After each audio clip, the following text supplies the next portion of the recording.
자, 여러분, 안녕하세요. 11주차 2편 시간이 들어왔습니다.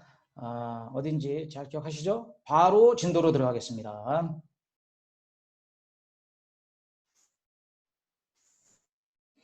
자, 여기입니다. 기억하시죠? 잘 또 기억을 어, 생각을 해보세요. 항상 와인 공부도 그렇고 모든 게 예복습이니까요. 집중하시고. 자, 프랑스 중간 지역의 길다란 르와르 지역. 그렇습니다. 르와르의 네 개의 중요한 지역이 있었죠. 그 지역을 바탕으로 세부장 들어갑니다. 첫째, 뿌이뿌메 기억하시죠? 뿌이뿌메 저쪽 버건디엔 뿌이뿌세 약간 비교를 하면서 공부하면 또 재미도 있고요. 잘 외워집니다. 르와르의 와인을 대표하는 맛을 지닌 이 화이트 와인 그렇습니다. 그러니까 여러분들이 그 프랑스 그 샤블리죠, 샤블리 지역의 화이트를 먹고 그 다음에 뿌이 푸세도 먹고 그 다음에 루아르의 뿌이 뿜에 그 다음에 좀 여유가 있는 이제 나중에 몽라시에 메루소 이렇게 발전하는 겁니다. 이해되시죠? 예, 대략적으로 감을 잡으셔야 돼요. 이제 벌써 11주 차입니다. 여러분들 11주면 상당히 공부한 거예요. 어느 정도 상이 잡혀야 됩니다. 화이팅 하시고 드라이하고 신맛이 산미가 있어서 초록색에서 금색 말씀드렸죠. 화이트에서 골 들어가면서 푸르둥둥 딱 할 때 바디가 있는 좋은 와인의 특징이다. 이렇게 뿌이수르와에서 생산이 됩니다. 요리로는 닭고기와 훈제가 잘 어울린다. 원래 그 화이트 와인은 흔한데 이렇게 좋은 와인들은 조금 고기 쪽도 흰살 고기 쪽으로 어울린다 말씀드렸습니다. 그래서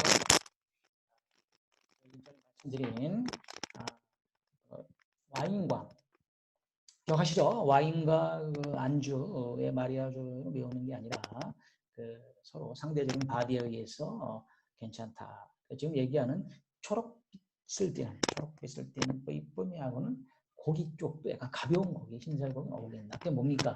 닭고기죠. 닭고기. 회 쪽은 훈제너. 훈제너는 일반적인 그 약간 비릿한 회보다는 덜한 강도가 있잖아요. 그러니까 이 뿌이뿌면은 일반적인 회보다는 조금 더 바디가 탄탄하고 흰살 고기까지 오케이 이렇게 되는 겁니다. 이해되시죠? 또 자꾸 말씀드린 이유는 중요하기 때문에 그래요. 그래서 제가 반복적으로 하는 거는 뭐 이렇게 여러분 이해하시고 응용도 할 수 있구나 이렇게 해서 여러분들 실상 응용해 보세요. 두 번째 부브레입니다. 부브레. 드라이한 맛에서 스위트한 맛까지 여러 가지 타입이 있는데요. 중간 맛, 세미 드라이는 치즈나 과일과 잘 어울린다. 또한 육류로는 돼지고기나 거위 요리도 좋습니다. 그래서 부브레 와인을 말씀드렸고요. 그 다음에 미스카데 지역을 얘기하는 거죠. 해산물과 잘 어울리는 화이트 와인은 미스카데는 100% 멜론, 포도 종류죠. 이 지역의 포도의 종류입니다. 멜론이라는 품종으로 만드는데 미스카드에 생산이 됩니다. 맛은 약한 드라이 맛이 나고 밝은 색을 띠며 연안에 위치해 있어서 조개와 굴 종류가 특히 잘 어울리는 와인입니다. 그렇습니다. 지금 르와르입니다. 여러분들 기억을 하시면 르와르 지역에는 강가가 있고 강가의 지역에 해산물이 있으면 당연히 어울리는 겁니다. 화이트 와인 중에서도 조금 더 강한 게 있으면 고기하고 먹어도 된다. 이런 뜻입니다. 그러니까 매칭시키는 마리아주의 원칙은 여러 가지가 있는데 여러분들이 응용을 하시면 됩니다. 외우지 마세요. 네 번째입니다. 상세 대표적인 지역입니다. 그러니까 마트에 가면은 로아르 지역의 와인을 주세요. 그러면 상세로 와인을 먼저 줍니다. 이렇게 시작하는 거예요. 상세로. 이 와인은 레드 와인과 화이트 와인의 두 종류가 있는데 뿌메와 미스카드의 중간 정도의 타입으로서 상세를 생산이 됩니다. 드라이하고 감칠맛이 높아 해산물과 잘 어울리는 와인입니다. 자, 여러분들이 오늘 그 르와르 와인을 공부했잖아요. 자, 왜 그러냐면은 다시 한번 정리합니다. 여러분들 프랑스의 보르도 레드 와인들은 상대적으로 많이 접해볼 수 있습니다. 앞으로라도. 그다음에 부르고뉴도 마찬가지입니다. 그러나 르와르의 화이트 와인들은 여러분들이 먼저 이야기하지 않으면 그 잘 제시를 안 해줘요. 그래서 뭐, 뭐, 뭐 이렇게 할 수 있습니다. 어, 뭐 달지 않은 드라이 와인을 주세요. 이러면은 보르도 걸 추천하고 레드에서 약간 달콤한 거 주세요. 피노누아의 버건디를 주는데 화이트 와인 주세요. 그러면 샤브렐 거 주고 말아요. 아니면 저기 뉴질랜드, 쇼비뇽 블랑 이런 거 준단 말이에요. 그래서 그러지 말고 오늘 공부했으니까 잘 기억을 하겠어요. 여러분들이 나는 화이트 와인을 좋아한다. 그러면 여러 가지 중에서도 루아르의 쌍세르, 그 다음에 두 번째, 그렇죠. 뿌이뿌메, 세 번째, 미스카레. 이 세 가지의 와인을 접해보는 것도 화이트 와인을 좋아한다고 하는 전공자 입장에서는 당연하죠. 그리고 그거를 달라고 마트에 가서 얘기 안 하면 이 사람들이 추천을 안 해줘요. 아시겠죠? 공부 열심히 해야 됩니다. 자, 그 다음에 다섯 번째, 신홍 와인입니다. 레드 와인으로 루비 색깔이 나면서 신선한 향이 난다. 신홍 와인도 우리가 접할 수 있습니다. 다음 넘어가겠습니다. 알자스 지역입니다. 알자스 지역은 여러분들이 결론적으로 딱 지도를 보시면 프랑스의 우측의 북쪽 지방입니다. 어디입니까? 독일하고 접경지역이죠. 그래서 약간 춥고 옛날에 독일 땅이었어요. 그래서 결론적으로 병도 독일 것처럼 길다리가 생겼고 포도 이름도 써 있고 뭐 그래요. 아시겠죠? 이런 느낌을 갖고 공부를 들어가도록 하겠습니다. 자, 알자스 지방은 지리적으로 독일과 라인강을 사이에 두고 있고 국경을 접하고 있어서 중부 유럽이 여름에는 덥지 않은 기후로 인하여 대부분 화이트 와인의 생산, 청포도는 서늘하거나 추운 데까지도 생산이 되죠. 자, 두 번째, 프랑스 와인 생산 지역 중에서 화이트 와인을 가장 많이 생산하고 있는데 AOC 여러 번 얘기합니다. 프랑스 원산지 규정, 아빨레시옹 도리진 꽁트렐레입니다. 화이트 와인의 약 20%를 생산합니다. 이것도 굉장히 생산을 많이 하죠. 그러니까 이것도 따라서 자꾸 반복적으로 말씀드리지만 여러분들이 스스로 마트에 가서 알자스 와인 주세요라고 얘기 안 하면 안 줍니다. 왜? 그냥 그 화이트 와인 하면은 신세계의 쇼비뇽 블랑 또는 샤블리를 줘요. 그러니까 그러지 말고 신세계의 쇼비뇽 블랑은 이제 뒤에 그게 좀 가벼워요. 그러나 초이스하라. 왜? 프랑스에서 이렇게 많이 20%나 화이트가 나오는데 여러분들이 초이스 안 하면 주질 않아요. 왜? 일반화되어 있지 않기 때문에. 그래서 여러분들이 배운 거는 실천을 해서 여러분 인생을 즐기세요. 와인 뭐 적은 돈으로 맛있게 드시면 즐기는 겁니다. 즐기시란 말이에요. 알아야 즐기죠. 마트 점원들이 주지 않습니다. 말하지 않으면 주지 않아요. 잘. 알자스 와인 드실래? 이렇게 얘기 안 한단 말이에요. 그분들이. 그러니까 여러분들이 달라고 해야 됩니다. 아시겠죠? 자, 세 번째. 포도 재배 업자들은 대부분 영세에서 직접 와인을 만들지 않고 중간 도매업자에게 팔고 그들의 이름으로 생산, 포장, 판매를 맡아서 한다. 뭐 네고샹 이런 부분도 얘기했습니다. 맛의 특징은 독일 화이트 와인과는 달리 완전 발효를 하기에 독일 제품에 비해서 드라이하며 알코올 농도도 독일은 8에서 10도 정도인데 알자스 프랑스 와인들은 정도 높은 11에서 12% 하는. 자, 여러분들 그 발효라는 건 아시죠? 여러 번 얘기했습니다. 발효는 효모가 설탕을 잡아먹고 알코올을 만들면서 완전 발효가 됐다. 그럼 뭐예요? 두 가지. 드라이하고 도수가 높아지는 겁니다. 단 포도들은 드라이하지 않고 속성이 덜 된 거예요, 발효가. 아시겠어요? 그래서 상대적으로 프랑스가 완전 발효됐기 때문에 도수가 높고 덜 단 거죠. 그러나 독일 포도들이 지리적으로 달고 덜 발효시켰다 이거죠. 그래서 독일은 뭐 저번 시간에 배웠지만 뭐 뒤에 다시 정리해 드릴게요. 등급 기억하시죠? QMP, QBA, 까베네트, 슈페트레제, 아우스레제, 드럼베레, 아우르스. 기억나시죠? 기억 안 나면 다시 공부하시고 그 다음에 독일 들어갈 때 다시 복습을 시켜드릴게요. 그래서 자꾸 기억을 이렇게 생각해내요. 왜? 그래야 여러분들이 백화점 가서 이거 주세요 라고 얘기해야 즐길 수 있기 때문입니다. 단순합니다. 모르면 못 즐겨요. 자, 다음 특이한 것은 프랑스의 다른 지역에서 생산되는 와인의 라벨에는 포도 와인이나 마을의 이름이 적는 데 반해 이 지역에서 생산되는 와인의 병에는 포도의 품종명이 기재된다. 주요 품종으로는 리즐링, 게브라츠트라미너, 미숫가나 맞습니다. 자, 그러니까 어려운 얘기 하지 마시고 자 쉽게 설명드리겠습니다. 9세계 와인들은 라벨에 포도 이름을 적습니까? 안 적습니까? 그렇습니다. 안 적습니다. 그러나 신세계 와인은 포도 이름 적어 안 적어요? 적죠. 프랑스 와인의 라벨에는 없습니다. 그러나 실내 와인에 있죠. 뭐가 있어요? 까베네 쇼비뇽, 멜로 다 써 있습니다. 결국 알제스가 어느 나라 땅입니까? 프랑스잖아요. 그러면 9세기 와인이니까 라벨의 포도 이름 적으면 안 되죠. 그러나 역사적으로 독일하고의 접경 지역이고 독일 땅이었고 이런 문화가 남아있기 때문에 독일처럼 해요.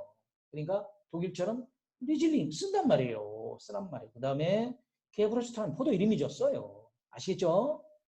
땅은 프랑스지만 문화는 독일의 영향을 받고 있다. 그러니까 뭐 아니 교수님 그 제가 알제스 프랑스 거 먹었는데 뭐 배운 거랑 틀리게 왜 포도 이름이 적어 있습니다. 이런 얘기 하시면 안 돼요. 설명드렸죠 지금. 이런 것을 똑바로 공부해야 됩니다. 자, 통과합니다. 통과. 자, 그 다음에 론 쪽입니다. RHOA는 써요. 론, 라벨을 론 썼습니다. 결론적으로 먼저 좀 말씀드리면 북부론과 남부론이 있다.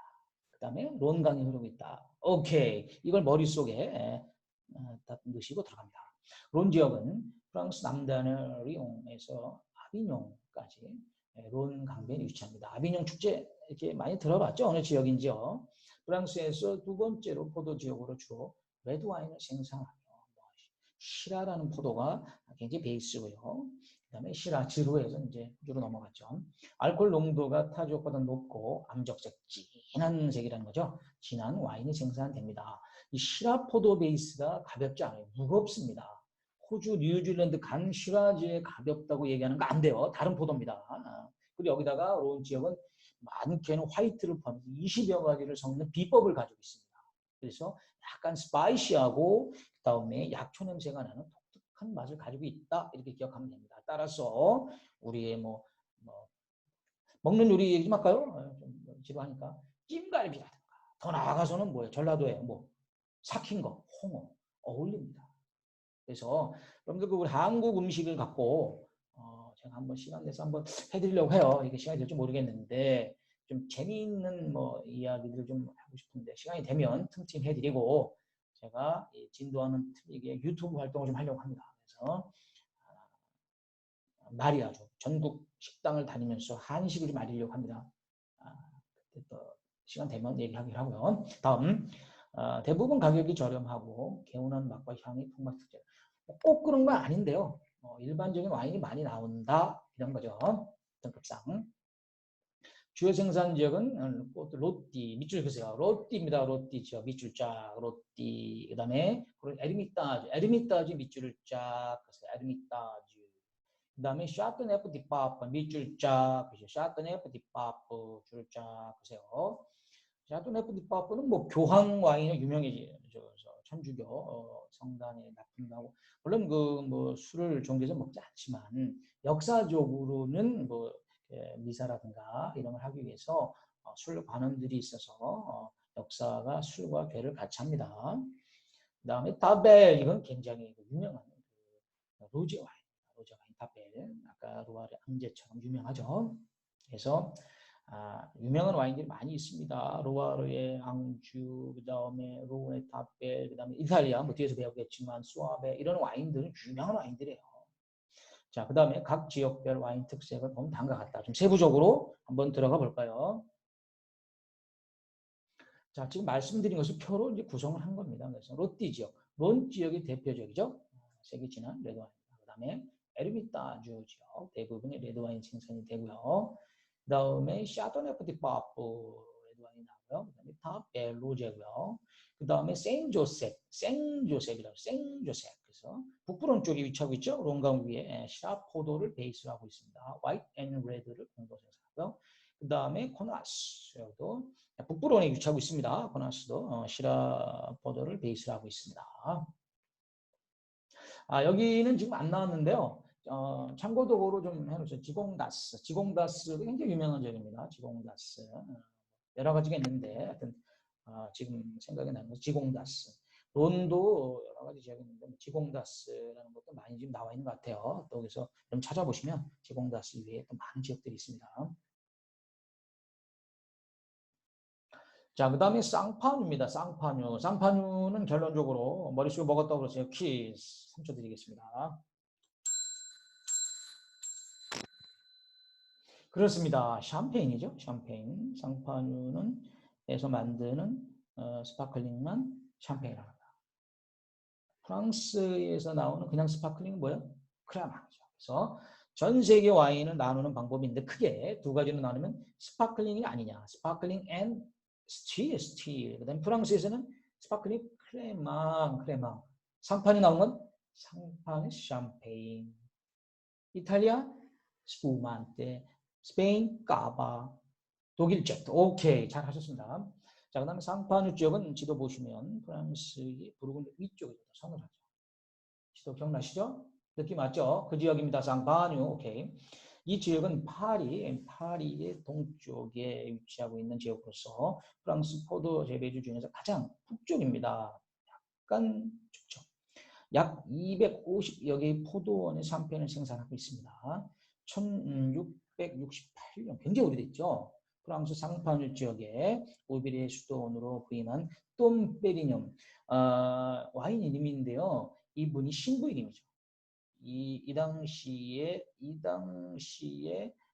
신부님 술관원으로 있던 이 분이 이름이 붙어서 지금 세계적으로 제일 유명한 똠페리뇽 와인병은 약간 길쭉하고 넓적해서 거기 박쥐 모양 같은 게 있는 그런 유명한 와인 있죠. 똠페리뇽. 이분이 수도사 이름입니다. 이름.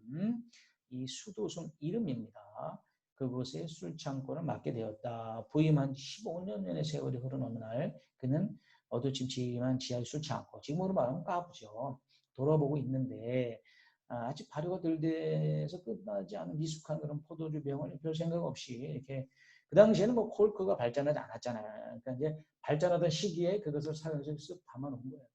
담아놨는데 며칠 가보니까 뻥 하고 터진 거 깜짝 놀란 거죠. 터졌어. 그래서 뭘 달려가서 보니까 돔페리뇽 수도승이 띄어준 유리로 황금색 아주 이 우연한 기회라는 거예요. 여러분들 그 나중에 시간이 되면 와인 술 이외에 뭐 새우깡이 어떻게 나오는지 같은 재미있는 사례 분석을 해줄게요. 시간상 이제 못하고 나중에 진행이 되니까 이게 우연한 기회에 발견이 된다는 겁니다. 그걸 말씀드리는 거예요. 근데 이 술이 괜찮은 거예요. 물론 깨져서 막 난리가 났지만 향기로운 냄새보다 딱 찍어 먹으니까 대단한 거예요. 그래서 여기서 힌트를 얻은 거예요. 그래서 만들어진 것이 시작이 샴페인의 원조다. 이것이 정설입니다. 상파뉴 지역은 프랑스 포도 재배지로서는 가장 북쪽에 위치한 곳으로 상파뉴 지역에서 만든 것만이 샴페인이다. 그러니까 여러분들이 뭐 어디 저가 와인 가지고 와서 이렇게 흔들어서 펑 터트린다고 샴페인 먹자. 이거 틀린 거예요. 이거 아니에요. 뭐야? 프랑스 거는 크레망으로 시작하자. 이탈리아 거는 스푸만테를 먹자. 이렇게 해야 됩니다. 다른 곳보다 포도가 먼저 열려서 보다 긴 시간 동안 천천히 익어갑니다. 거기에다 햇빛을 많이 받아들일 수 있는 방향인 남쪽과 남동쪽을 향하고 있습니다. 포도의 수확과 착즙이 끝나고 발효가 시작되면서 이윽고 이제 시간 지나서 포도주로 익어가는 동안 포도주는 추운 상파뉴 지방의 겨울을 맞이하게 되죠. 겨울이 지나고 따뜻한 봄이 오면서 포도주가 다시 발효가 됩니다. 어떤 상황이라는 거죠. 이렇게 두 번 발효한 톡톡한 포도주는 그 안에 들어있는 탄산가스와 포도주의 맛이 혼합돼서 새로운 맛을 만들어내게 됩니다. 이렇게 추위에 멈추어진 포도주가 따뜻해진 봄에 다시 발효된 포도주를 우리가 튀는 마개 혹은 악마의 포도주 이렇게 이제 불렸다는 거죠. 대단히 맛있게 이렇게 고통을 겪고 나온 좋은 맛을 내주는 그런 표현하는 거죠. 매년 약 2,000병 정도, 굉장히 약한 거죠. 전 세계 2,000병이면 귀한 겁니다. 로만의 꽁띠 그 수천만 원짜리 6,000병이 나와요. 보통 일반적인 와인들은 보통 2만 병, 20만 병 이렇게 나와요. 그러니까 저가 와인들 있잖아요. 뭐 5,000원, 만 원, 20만 명씩 나와요. 2,000병은 대단히 귀하고 희소하다. 보시면 되겠습니다. 자, 그 다음에 샴페인 제조 과정을 한번 살펴보도록 하겠습니다. 제가 설명을 드렸는데 다시 정리 차원에서 여러분들 한번 꼭 알아두세요. 자, 샴페인의 제조 과정 복습입니다. 여러 번 보통 이제 한 학기 지나가면서 중요한 것들은 3번 정도 복습을 합니다. 첫 번째 착즙, 프레시라죠. 이렇게 프레스 짜는 거죠. 착즙. 샴페인의 제조에 사용되는 대표적인 포도 품종은 샤도네이 청포도의 기준이죠. 그 다음에 피노 누아르, 그다음 피노 메뉴에 이런 포도 종류를 사용하고 있는데요. 이 과정에는 100%인 화이트 와인과 레드 와인과는 다르게 과피, 껍데기죠. 줄기 등에서 추출되는 불순물은 포함하지 않기 때문에 약 70% 정도의 즙을 생성하게 됩니다. 자, 그럼 두 번째 1차 발효, 1차 first fermentation입니다. 그래서 베르망트 시험을 해서 착즙, 꾹 짜서 얻어진 순수한 즙, 러닝된 즙, 이 즙은 온도 조절이 자동으로 되는 대형 통으로 갑니다. 보통 스테인리스 스틸 통으로 가는데요. 여기서 이 탱크 통에서 옮겨져서 품종별로 종류별로 발효가 이제 시작이 됩니다. 1차 발효죠. 1차 발효가 이루어지는데 이 발효는 모든 당분이 알코올로 전환될 때까지 지속적으로 이루어지고 이때 탄 상태에서 CO2가 생성돼서 외부의 공기를 차단시켜 포도즙의 발효 과정에서 산화되는 것을 막아주죠. 세 번째, 큐베입니다. 큐베, 아셈블라주인데 이건 블렌딩, 섞는 겁니다. 섞는 거예요. 수확한 다음 1월이나 2월에 완성된 와인을 섞어서 회사 고유의 맛을 낼 수 있도록 해야 한다. 이 과정은 샴페인 제조 과정에만 있는데 제조 책임자 셀러 마스터입니다. 마스터, 최고의 자리죠. 굉장히 전문가죠. 셀러 마스터가 각각의 다른 와인의 품질 상태를 점검해서 파악해서 우리는 우리만의 이렇게 할까라고 섞어주는 겁니다. 굉장한 기술이죠. 노하우. 자기 회사만의 전통적인 맛과 향을 창출하게 내기 위해서 블렌딩하는 겁니다. 이것이 뭐다? 큐베. 네 번째, 병입 따라주라는 거죠. 다른 그 와인의 2차 숙성과는 다르게 이 샴페인 바로 여기서 2차로 병으로 들어갑니다. 이게 틀린 겁니다. 2차 숙성이 바로 병으로 들어가서 새로운 과정이 있는다. 이게 샴페인 특징입니다. 여기서부터 중요한 겁니다. 여기서부터. 1차 발효 때는 발효 탱크에서 진행되지만 2차 발효 때는 발효 탱크 속의 와인을 병으로 옮겨서 이겁니다. 이게 다른 거하고 틀린 거예요. 레드 화이트하고 발효가 진행되는데 이때 2차 발효의 유도를 발효를 유도하기 위해서 미량의 당과 효모를 동시에 투입시킨다. 그러니까 새로운 시작을 하는 겁니다. 2차 발효 때. 1리터의 기업을 만드는데 설탕이 약 4g 요구되는데 샴페인은 6기압 정도의 높은 기압이 형성되기 때문에 와인보다 견고해야 됩니다. 또한 병 속에 강력한 압력을 분산시키기 위해 샴페인 벽 밑바닥은 펀트를 만든다. 펀트.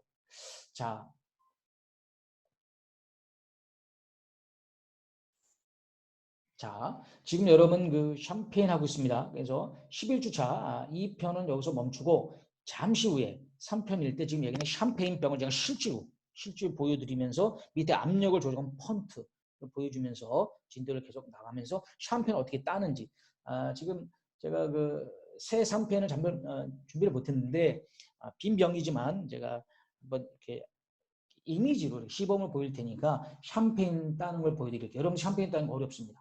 그냥 못 따요. 그렇기 때문에 제가 시범을 이렇게 세 병은 아니지만 시범을 볼 테니까 기억했다가 일반 와인하고는 틀립니다. 그래서 잘 기억을 해두세요. 잠시 후에 뵙겠습니다. 자, 수고하셨습니다.